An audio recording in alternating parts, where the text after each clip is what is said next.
Assalamualaikum warahmatullahi wabarakatuh. Saya Cut Dewi Rosanti, CGP Angkatan 9 dari SMA Negeri 2 Kesuma Bangsa. Saat ini saya sedang bersama Bapak Kepala Sekolah kami, Bapak Hamdani SPDM SM. Saya akan mengajukan beberapa pertanyaan seputar pengambilan keputusan di kasus dilema etika. Assalamualaikum Bapak. Apa kabar Bapak? Alhamdulillah sehat. Bapak, saya akan mengajukan beberapa pertanyaan seputar dengan dilema etika. Selama ini, bagaimana Bapak dapat menemukan kasus-kasus dan menyelesaikan kasus yang merupakan dilema etika? Misalnya ada dua kasus nih sama-sama benar gitu Pak. Bagaimana Bapak menyelesaikan masalah pada Kasusnya dalam masalah apa? Pada masalah di sekolah Pak? Misalkan seharusnya peraturannya seperti ini, cuman dalam kasus ini Bapak mencari alternatif lain. Jadi kalau saya katakanlah, maksudnya apa itu kasusnya, masalahnya, dua-duanya benar gitu kan. Iya. Jadi sebenarnya kalau yang namanya benar itu bukan kasus, maksudnya ada dilema yang maksudnya kita ambil satu keputusan, itu bagaimana kita ambil istilahnya jalan tengahnya supaya dua-dua itu tidak membuat maksudnya menurunkan kinerjanya, katakanlah dalam hal meningkatkan kinerja seseorang gitu. Selama ini bagaimana Bapak menjalankan pengambilan keputusan di sekolah Bapak, terutama untuk kasus-kasus di mana ada dua kepentingan yang sama-sama benar atau sama-sama mengandung nilai-nilai kebajikan?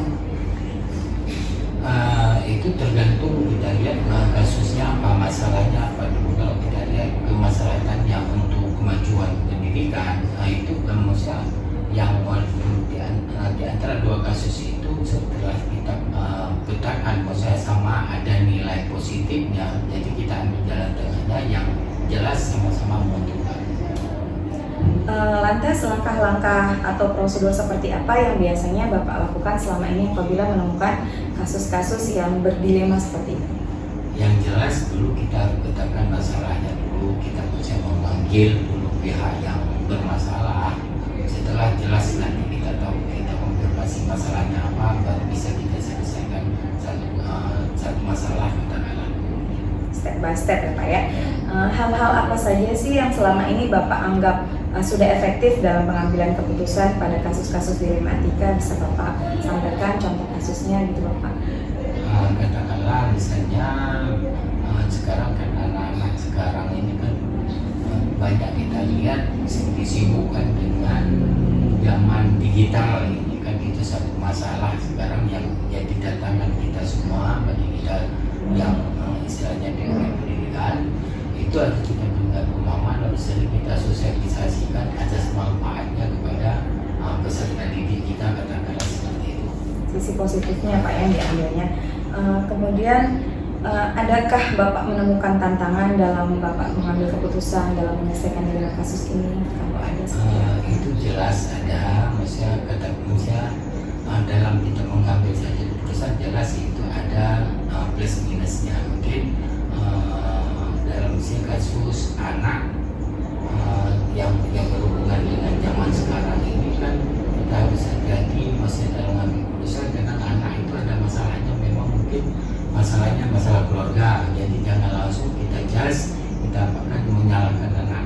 Kita harus tahu dulu maksudnya latar belakang masalah anak itu sendiri. Latar belakang si anak dulu ya Pak, kita pelajari dulu.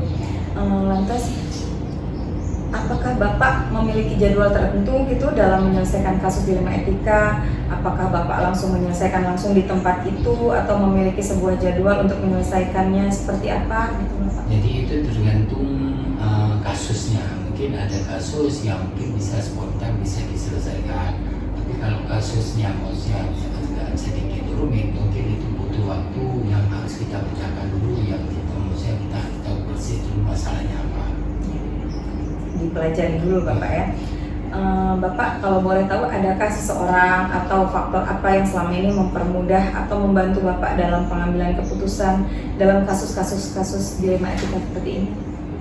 Jadi kalau misalnya ada masalah, misalnya katakanlah kasus yang membuat dilema, misalnya di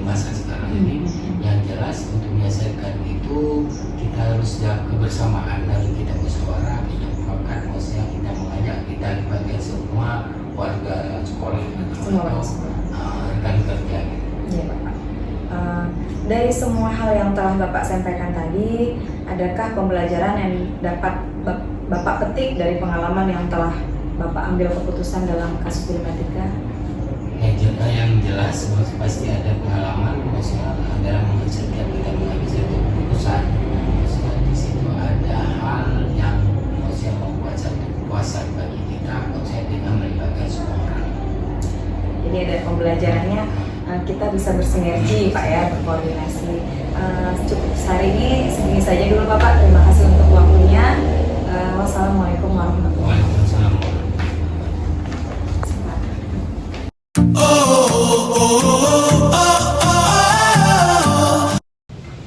Assalamualaikum warahmatullahi wabarakatuh. Saya Cut Dewi Rosanti. Saya adalah calon guru penggerak dari Angkatan 9 SMA Negeri 2 Kusuma Bangsa.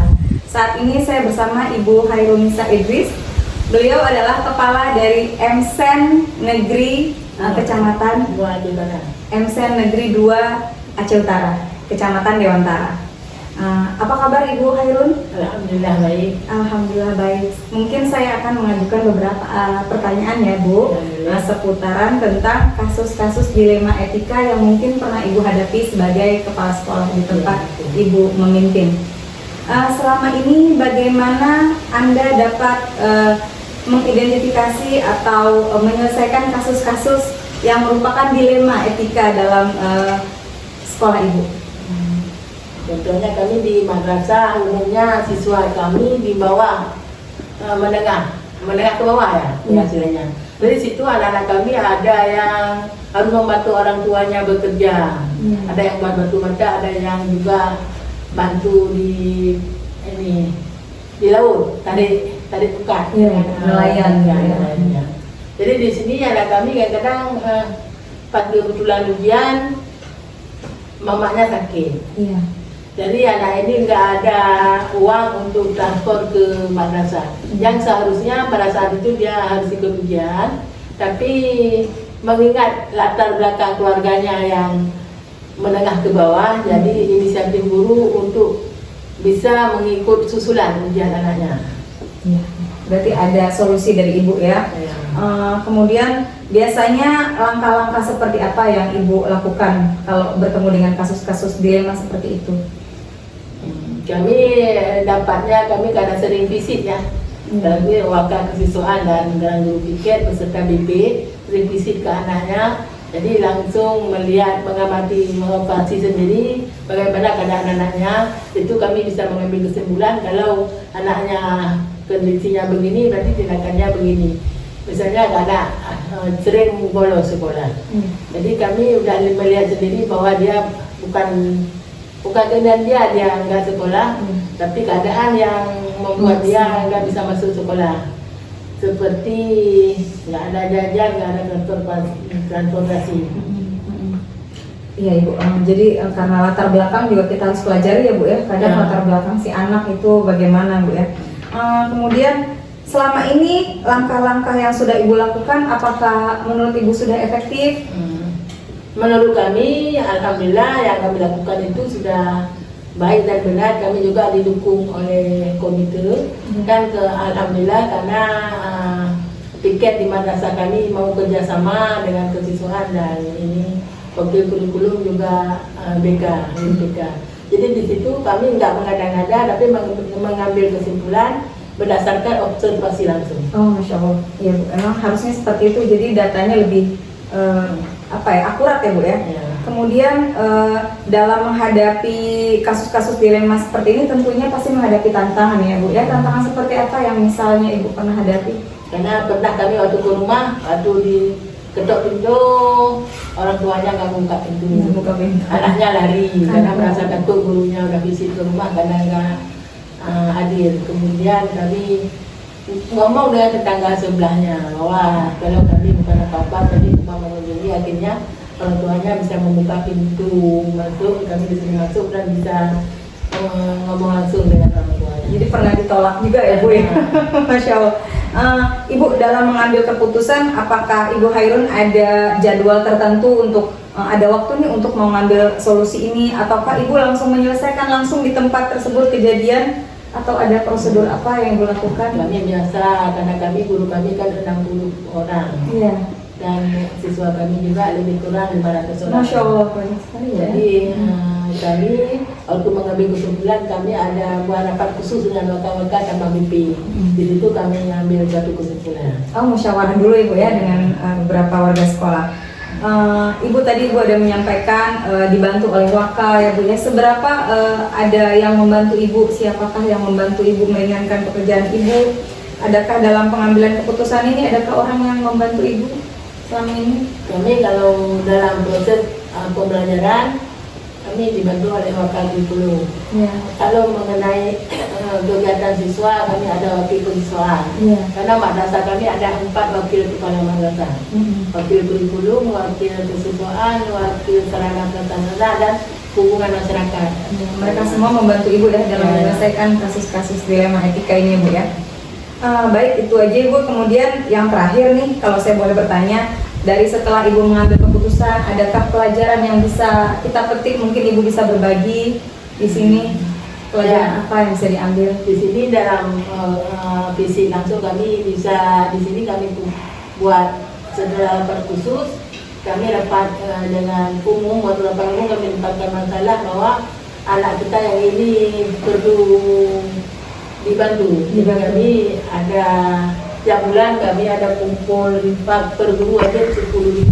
Jadi setiap bulan anak mana yang bisa dibantu, kami bantu anak yang itu. Kemudian anak A, kemudian kalau bulan depan kami bantu anak B. Jadi dengan begitu kita bisa bersedekah ya Bu ya, kepada yang tepat sasaran ya.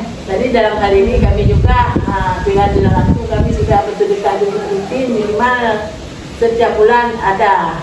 Masya Allah. Itu belum lagi ada yang tiba-tiba guru nanti dengan tiba-tiba guru beli baju seragam guru. Nanti di situ juga guru ada inisiatif bagi guru dan dia bisa menginfak pada anak-anaknya.